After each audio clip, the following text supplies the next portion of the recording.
Ito nga pala ang bagong mukha ng 2023 Honda EDV.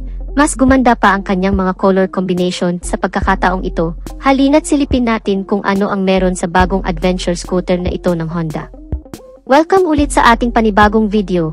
Bago tayo magpatuloy, kung bago ka pa lang sa channel ko ay huwag kalimutan na mag-subscribe.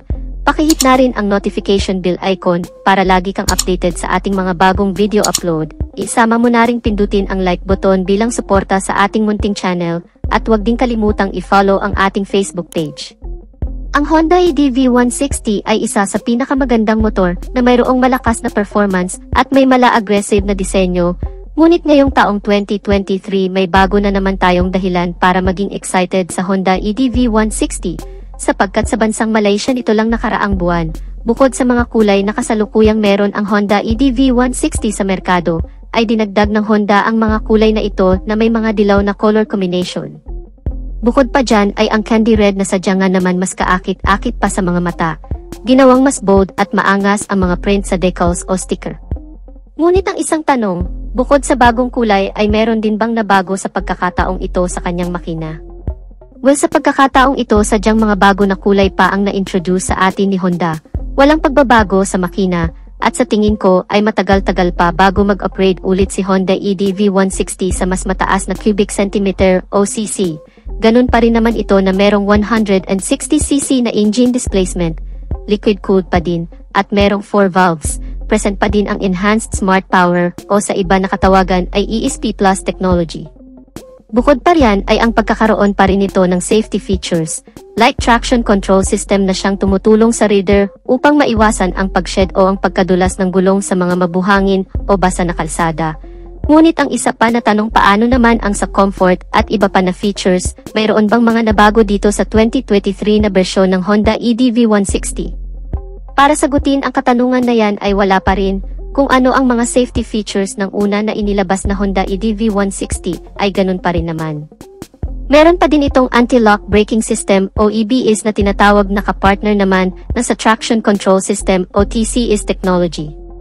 Ang mga suspension naman ng motorsiklong ito ay sadya paring napaka-smooth, yung tipong nagagampanan ang kanyang tungkulin sa mga malulubak at mababato, in short rough road na kalsada.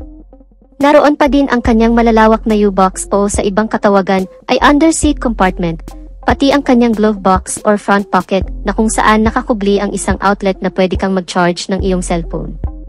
Sadyang napakaangas pa din ng kanyang neck handlebar na mas nakadagdag pa sa kanyang pagka-sporty design with its fully digital and wide instrument cluster na napaka-cool ng kulay. Napapalitan mo pa ang brightness ng screen, at taglay din ng kanyang instrument cluster ang mga kailangan mo na impormasyon katulad ng orasan, voltmeter ng battery ng motor, odometer, trip meters, full indicator, RPM, at marami pang iba.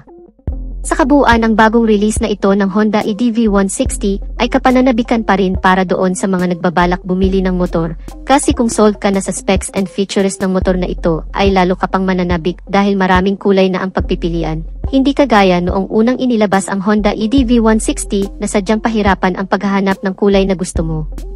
At ang magiging presyo naman nito ay ganun pa rin, since wala namang nabago sa specs and features nito. Nasa 164,900 pesos pa rin o mahigit, depende na rin sa dealer na mapagbibilhan mo nito.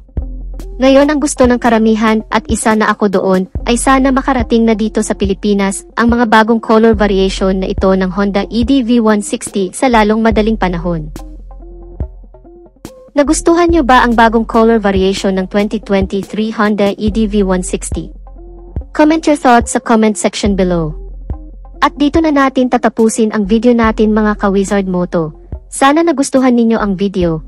At kung nagustuhan nyo ay pakipindot ang like button bilang suporta na rin sa ating channel. At sa mga hindi pa nakasubscribe ay inaanyayahan ko kayo kapatid na mag-subscribe sa aking channel para lagi tayong updated sa mga videos na i-upload ko pa. Maraming salamat sa walang sawang pagsuporta. Ride safe and God bless.